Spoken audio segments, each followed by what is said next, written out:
Hello YouTube, EasyGoingMC back with another video after probably not uploading for close to 2 years. I believe it was October of 2018 was the last video I uploaded on this channel. And as you all know, we're in the midst of the coronavirus pandemic, and given that a lot of people, including myself, have a lot of time on my hands, now that school has moved online, everything's closed, and you can't really do much of anything besides stay in the house. So I figured I'd record a few videos, see what happens. I was checking out my old videos the other day, and I just sort of enjoyed it. Before we get into the content you click through, I do just want to apologize that my voice isn't at the quality of my prior videos were, besides my earliest ones. And that's due just because I simply haven't reset up my mic. But as if I continue to do videos, which I haven't fully decided yet, we will see. But I'm pretty positive that the next couple months I'll upload a few videos that I'll be using my old mic in the next couple of days, and then my voice should sound a little better. However, let's get into the video you came to watch. So in this video, we're going to be looking at this very simple zombie-powered 1.14 and up villager trader hall. So I've seen a lot of these designs on YouTube, and a lot of them involve a lot of redstone, complicated systems, a lot of resources that you would have to get for early game.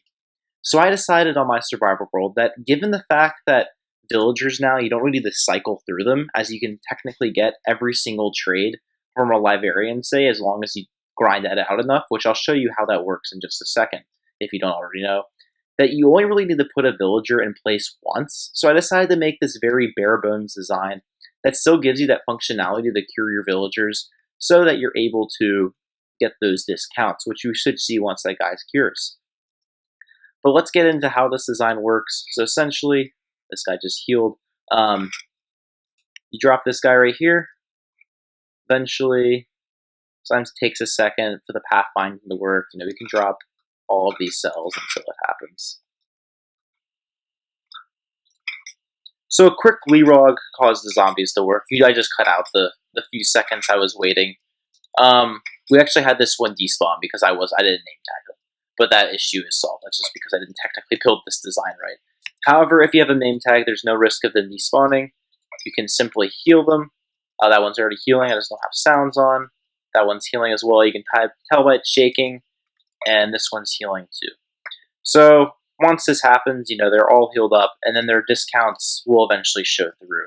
So basically this allows you, as you can see, sweeping edge 1. Hopefully this is mending or some other good enchantment for you. When you trade and cure the zombie villager, this price can drop down to 1 emerald. And this can sometimes take a couple of cures, but every single time you do that, it will significantly drop in price. So that essentially means you can get every single enchantment in the game for 1 emerald, which the baseline price for a farmer without curing it, that's 6 pumpkins per 1 emerald, or essentially 6 pumpkins per mending book. So this is an extremely powerful system, which I'm sure a lot of you guys already know about. So now let's get on to how you can get every single trade, in case you don't know this, because this is important, because you don't want to use the design if you're not really sure what your villager is going to have, because you really want to put a vending villager or protection villager, a really good villager there in once and not have to move it again. So to cycle through trades really quick, you can skip through this part if you already know how. Essentially, every time you break and replace a lectern, it switches its trades for a librarian. This works for any profession.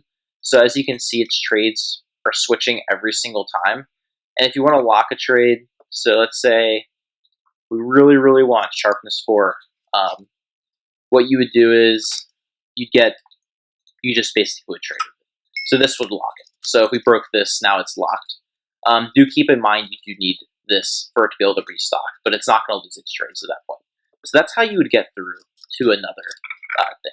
So now let's go over how you're going to build this design. So what you're going to need for this is you're going to need, of course, some blocks. I'm going to do it for half of this, so 4 cells. I'd say a stack to 2 stacks of blocks. It's really not that big of a deal, and it doesn't really matter what the blocks are. You will need sticky pistons, 4 of them for 4, 8 redstone, 4 trapdoors, 4 levers, 4 workstations of your choice. Obviously, you need 4 villagers. And then you need 2 zombies. Technically, you only need 1. However, it might be a little slow for the pathfind if it's at the other side of this 4 cell. But 1 would technically work. I'm just going to do it with 2 since I think it's a little better. And these are technically optional except for the zombie name tags. You do need to name these so they don't despawn unless they're able to pick up items. But I recommend just naming the zombies. I would recommend naming the villagers as well, because when they convert to a zombie villager, they'll retain their name, which means they can't despawn as zombie villagers before you heal them, because you really don't want to lose your top mimic villagers. That would be pretty suboptimal. So now let's get into the tutorial for this line, and this is really quite simple. So I'm going to build this off the ground. You can obviously build this really anywhere, but I'm going to build it off the ground so we can really see what's going on.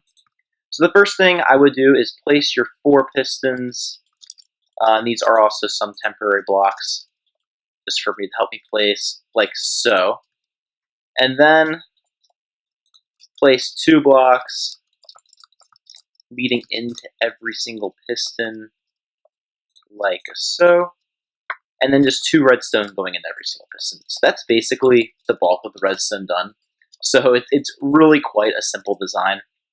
And then your levers go up top like this. Place in some more blocks like so. And then place a trapdoor. This can be wooden. I just prefer the look of iron on top like this. And then as you can see, it lets them drop back and forth.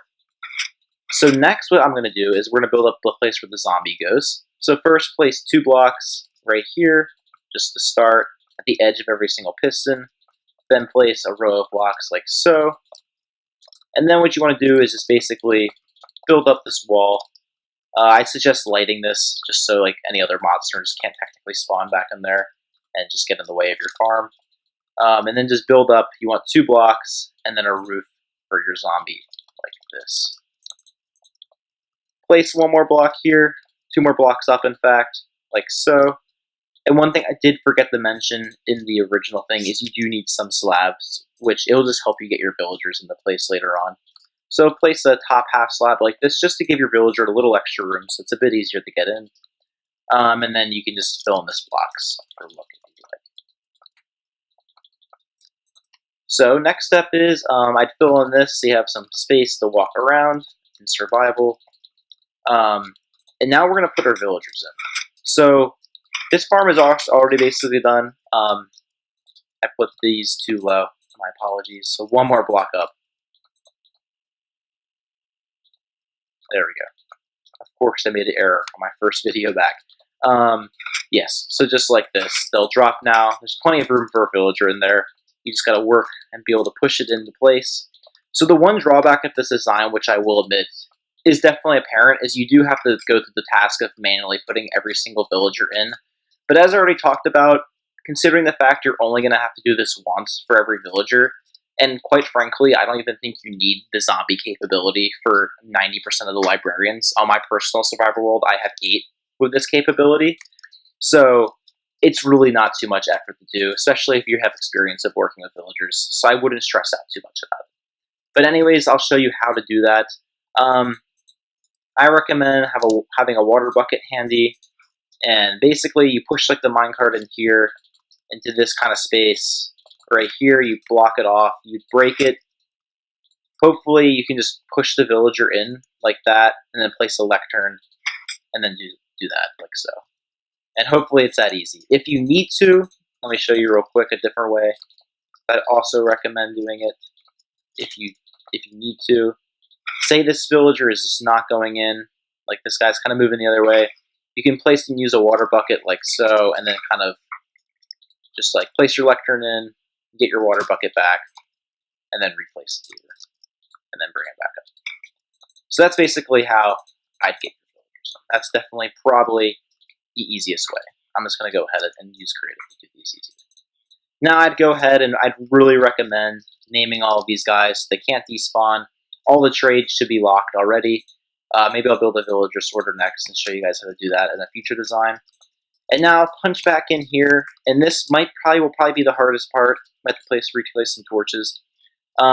Split it up like right here. You want to get a zombie in on this side. Make sure it's named so it doesn't despawn, and place a zombie in on this side. And I do say place. It will obviously be harder in survival. Don't get me wrong. However, it is nice because zombies, of course, when you're in survival mode, will navigate towards you. So you can probably pretty easily get them in there. And once again, do please note, you only technically need, I'd say, 1 zombie for this. This will just make it faster, so it instantly pathfinds to either or of the villagers, if you do want that speed. And then, of course, this can be extended infinitely horizontally, and you could also mirror it on the other side, like we had that. Just make sure you place more zombies in. If this is like 30 villagers long, one zombie is definitely not enough, for sure. But I'd say like one zombie at the bare minimum for every 4 or 5 is probably good. I think if you did it like this, one zombie per pair, that's definitely gonna be the fastest, but it will be a little bit more work. So now that we've built the farm, it's all complete. This was very simple, but honestly, I think simple is the way to go on this stuff. Building complex redstone contraptions is a lot of fun, but sometimes in survival mode, the simplest solution is also the best. You don't have to deal with the finickiness of redstone and gathering all those resources. And if you're really only doing this for 10 villagers, this took me 15 minutes to build that same exact design with 8 in my survival world, and about 15 minutes to put the villagers in place. It would have taken way longer to do all the redstone stuff, to be quite frank. So yeah, I hope you really enjoyed this video. Once again, sorry if my voice is a little off. I'll try to edit it. I can do a few editing tricks I picked up before I had a microphone. But hopefully the microphone comes back. Let me know if you want to see more content. You know, I really do just like making videos because it passes some time editing and also recording. And I did mess up a few times, which is to be expected. But yeah, I really enjoy doing this. I might have to do a little bit more of this. I am in college now. I started this as a sophomore in high school. I'm now finishing up my freshman year of college. This is coming on 4 years since I started my channel, which is pretty crazy. There has been some growth since I left. But yeah, I have a single next year. You never know. Maybe I can pick it up. But I will say I'm very busy in school between my major and friends and all that. But for now, I think I'll keep doing this because this is actually really enjoyable. And I did miss this. And I think I can bring a little bit better quality of videos to you guys. But anyways, real quick to round this off, if you stick around, we can take a look at some of these discounts. As you can see, it used to be 8, now it's 1. Same with this guy, now it's 1 for channeling, which is a pretty good enchantment. 21, drop all the way down to 1 for protection. So as you can see, it does work. But anyways, guys, I really hope you enjoyed this video. Please let me know if you have any questions down in the comments. Leave a comment if you're happy and want me to see to make more content. I have noticed that my subscribers have increased about, I'd say like close to 100 since I think I stopped around 100 subscribers actively recording.